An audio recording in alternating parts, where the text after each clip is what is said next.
नमस्कार शिक्षक मित्रांनो, आजच्या या ट्युटोरियलमध्ये आपले हार्दिक स्वागत।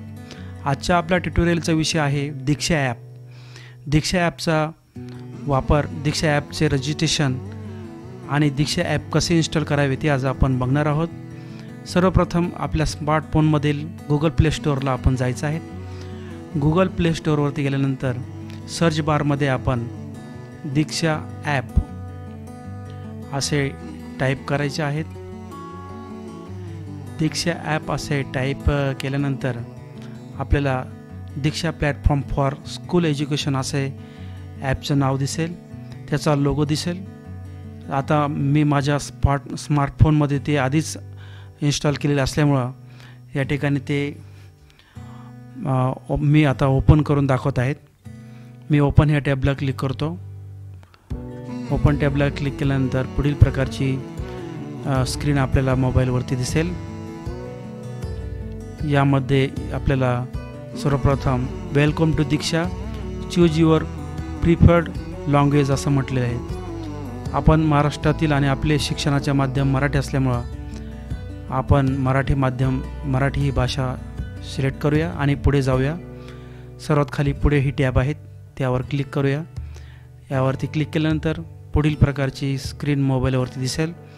दीक्षावर तुमचे स्वागत आणि तुम्ही काय म्हणून या ठिकाणी दीक्षावरती प्रवेश करू इच्छितात, शिक्षक म्हणून, विद्यार्थी म्हणून की इतर म्हणून। तर आता आपण शिक्षक म्हणून या ठिकाणी या ॲप्लिकेशनच्या प्लॅटफॉर्मवरती प्रवेश करणार आहोत आणि म्हणून आपण पहिला रोल सिलेक्ट करणार आहोत, तो आहे शिक्षक हा रोल। तर या शिक्षक या टॅब आता आपल्याला या ठिकाणी टीचर हा रोल सिलेक्ट करायचा आहे। टीचर हा रोल मी सिलेक्ट केल्यानंतर मला आता स्क्रीनवर अशा प्रकारची विंडोज दिसत आहेत। आता यामध्ये सर्वात तळाला खाली बोर्ड म्हटलेले आहेत आणि त्या ठिकाणी बोर्ड निवडा असं एक ऑप्शन या ठिकाणी आपल्याला दिसत आहे। तर त्यातील बोर्ड निवडा या टॅबला क्लिक करायचं आहे। या टॅबला क्लिक केल्यानंतर आपल्याला अशी लिस्ट दिसेल बोर्डची। CBSE, NCERT अशा अनेक प्रकारचे बोर्ड्स आपल्याला या ठिकाणी दिसतील। प्रत्येक राज्याचे बोर्ड्स या ठिकाणी आपल्याला दिसत आहेत। आपण आता आपल्या महाराष्ट्राचं स्टेट बोर्ड आपण सिलेक्ट करूया आणि त्यानंतर त्याला आपण सबमिट करूया।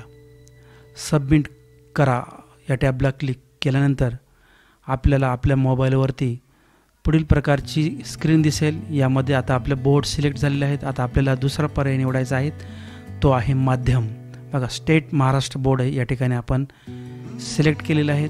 त्यानंतर आता आपल्याला सिलेक्ट करायचं आहे माध्यम। तर आता आपण माध्यम सिलेक्ट करूया।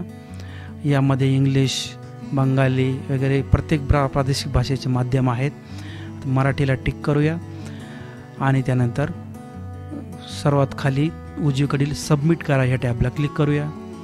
सबमिट करा या टॅबला क्लिक केल्यानंतर आता आपण दोन पर्याय सिलेक्ट केलेले आहे। एक पहिला बोर्ड, दुसरा आहे माध्यम आणि आता आपल्याला तिसरा पर्याय निवडायचा आहे, तो आहे इयत्ता किंवा वर्ग। आता आपल्याला एकापेक्षा जास्त आपण वर्ग या ठिकाणी किंवा इयत्ता आपण या ठिकाणी सिलेक्ट करू शकतो, चूज करू शकतो। आता मी प्राथमिकला शिकवत असल्यामुळे 1 ते 4चे वर्ग या ठिकाणी मी सिलेक्ट केले।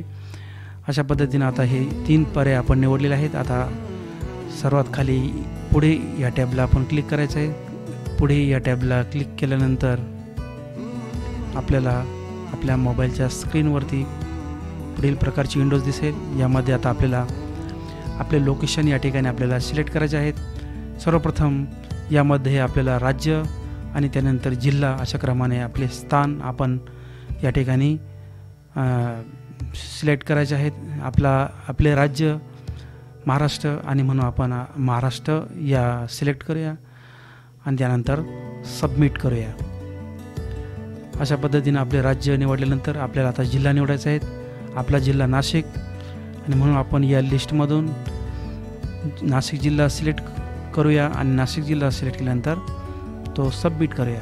अशा पद्धतीने आपण राज्य आणि त्यानंतर जिल्हा निवडलेला आहे आणि त्यानंतर ही माहिती आपण काय करायची, सबमिट करा म्हणून सबमिट करायची आहेत। मी या ठिकाणी ही माहिती सबमिट करतो।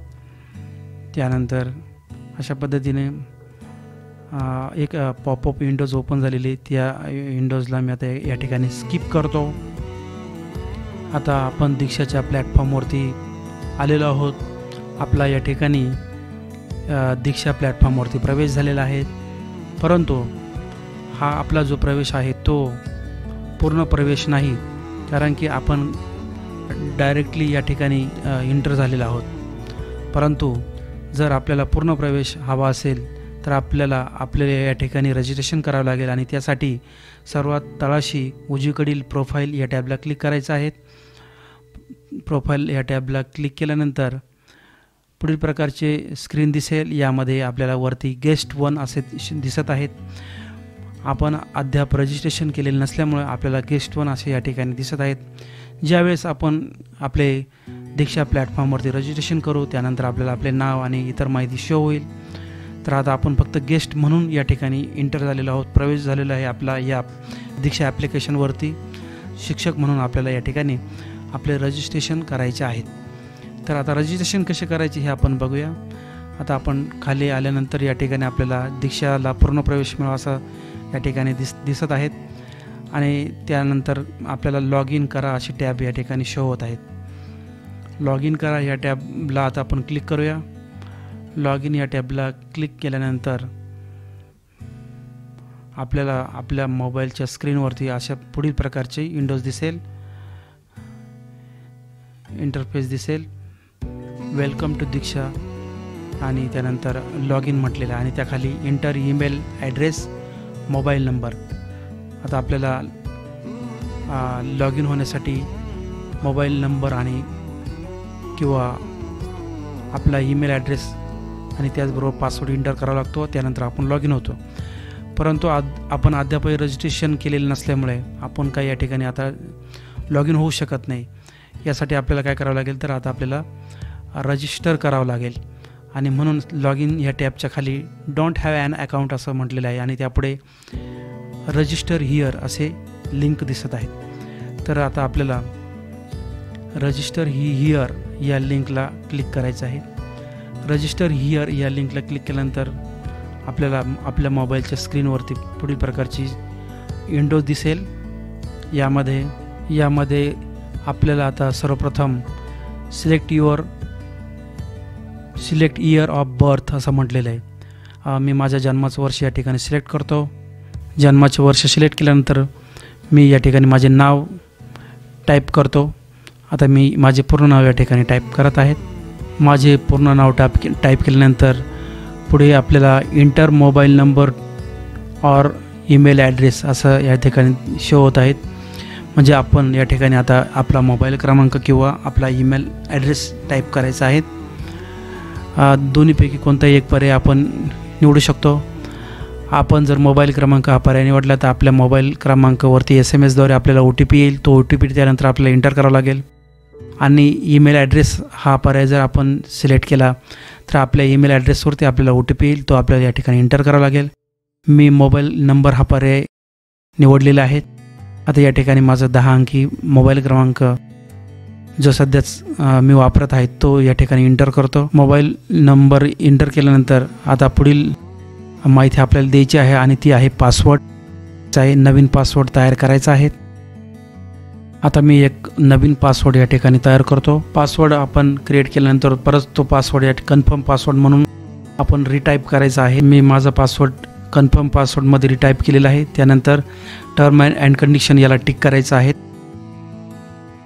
हे टिक केल्यानंतर कंटिन्यू करायचं आहे. रजिस्टर या टॅबला क्लिक करायचं आहे. रजिस्टर या टॅबला क्लिक केल्यानंतर आपल्याला पुढील प्रकारची मोबाईलवर स्क्रीन दिसेल. यामध्ये आपल्याला 1 टाईम पासवर्ड विचारला जाईल.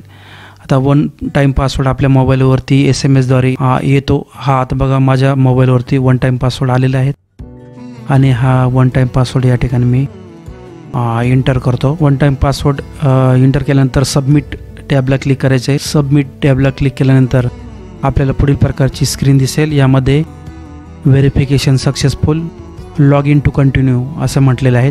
म्हणजे व्हेरिफिकेशन म्हणजे रजिस्ट्रेशन आपलं काय झालेलं आहे, सक्सेसफुल झालेलं आहे. आता आपल्याला लॉग इन व्हायचं आहे आणि मग आपल्याला पुढील प्रोफाईल पूर्ण करायचं आहे, कंटिन्यू करायचं आहे. त्यासाठी आता आपण आपला मोबाईल क्रमांक, रजिस्टर मोबाईल क्रमांक या ठिकाणी टाईप करायचा आहे. जो आपण रजिस्ट्रेशनसाठी वापरला होता तोच मोबाईल क्रमांक मोबाईल नंबर आपण टाईप करायचा आहे। त्यानंतर आपण जो पासवर्ड क्रिएट केला होता तो पासवर्ड या ठिकाणी टाईप करायचा आहे। आता मी या ठिकाणी माझा पासवर्ड एंटर केलेला आहे आणि त्यानंतर आता मी लॉग इन या टॅबला क्लिक करतो। लॉग इन या टॅबला क्लिक केल्यानंतर माझ्या मोबाईलच्या स्क्रीनवरती पुढील प्रकारची विंडोज दिसते। आता मला प्रोफाईल संपादित करा असा मेसेज दिसत आहे। मला माझी प्रोफाईल काय करायची आता संपादित करायची आहेत, म्हणजे एडिट करायचे आहेत। त्यासाठी पुन्हा मला आता बोर्ड सिलेक्ट करायचे आहेत। मी पुन्हा आता स्टेट महाराष्ट्र बोर्ड सिलेक्ट करतो, त्यानंतर सबमिट करतो। बोर्ड सिलेक्ट केल्यानंतर आता मी माध्यम निवडणार आहे, माध्यम सिलेक्ट करतो। आपले शिक्षणाचे माध्यम मराठी म्हणून मराठी सिलेक्ट करतो, सबमिट करतो। त्यानंतर आता पुन्हा इयत्ता निवडतो, 1 ते 4 इयत्ता निवडतो आणि त्यानंतर ते सबमिट करतो। सबमिट केल्यानंतर सर्वात खाली जतन करा असं म्हटलेलं आहे, म्हणजे ही माहिती सेव्ह करतो। या जतन करा या टॅबला क्लिक केल्यानंतर ही माहिती सेव्ह झालेली आहे। आता पुन्हा या ठिकाणी स्थान हे ऑप्शन दिसत आहेत। आता ॲक्च्युली मी गेस्ट म्हणून ही माहिती भरलेली होती, त्यामुळे ती आता या ठिकाणी जशीच तशी दिसत आहेत। आता याला आपण कंटिन्यू करूया। त्यानंतर आता आपण दीक्षाच्या या प्लॅटफॉर्मवरती आलेलो आहोत, परंतु आता आपला हा जो प्रवेश तो रजिस्टर पद्धतीने झालेला आहे, म्हणजे आता आपण पूर्ण प्रवेश या ठिकाणी मिळवलेला आहेत। ॲज टीचर म्हणून आपलं रजिस्ट्रेशन पूर्ण झालेले आहेत आणि आपण या ठिकाणी दीक्षाच्या ॲप्लिकेशनवरती लॉग इन झालेला आहोत। अशा पद्धतीचा हा दीक्षाचा इंटरफेस आहे।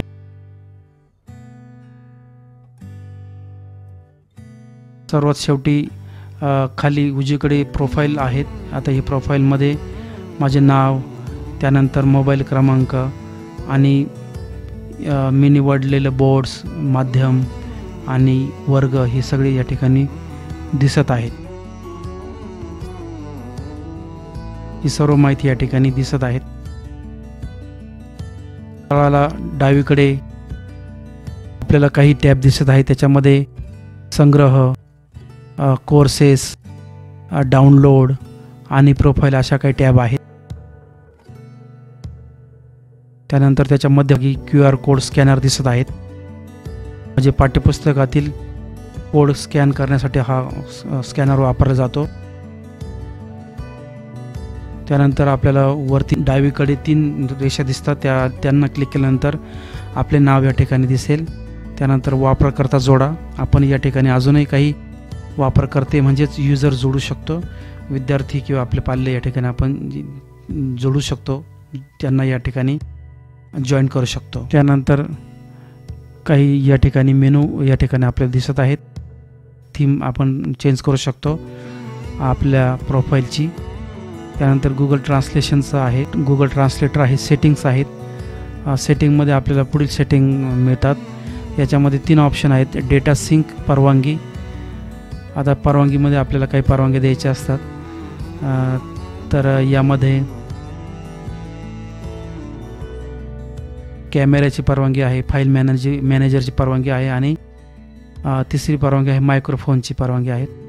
आता या परवानग्या मी ॲप परमिशनमधून देत आहेत। कॅमेरा परवानगीला मी ऑन करत आहेत। त्यानंतर लोकेशन ही परवानगी आहे, मायक्रोफोनची परवानगी आहे, त्याला पण ऑन ठेवतो। तिसरी लोकेशनची परवानगी ऑन करतो आणि चौथी परवानगी आहे स्टोरेज, तर स्टोरेजची परवानगी पण ऑन करतो। या परमिशन आपण देऊन टाकायचे आहेत। या 4 परमिशन द्यायचे आहेत, कॅमेरा, लोकेशन, मायक्रोफोन आणि स्टोरेज। आता बॅक जातो। अशा पद्धतीनं हे दीक्षा ॲपचं आपण रजिस्ट्रेशन केलेलं आहे। आता याच्यामधले ई कंटेंट आहेत, ते कंटेंटचा वापर करून आपण विद्यार्थ्यांना ऑनलाईन एज्युकेशन देऊ शकतो। तर माझा व्हिडिओ बघितल्याबद्दल आपल्या सर्वांचे खूप खूप धन्यवाद। व्हिडिओ आवडल्यास व्हिडिओ लाईक करा, कमेंट्स करा आणि इथून पुढे असेच शैक्षणिक व्हिडिओ बघण्यासाठी माझ्या चॅनलला सबस्क्राईब करा। धन्यवाद।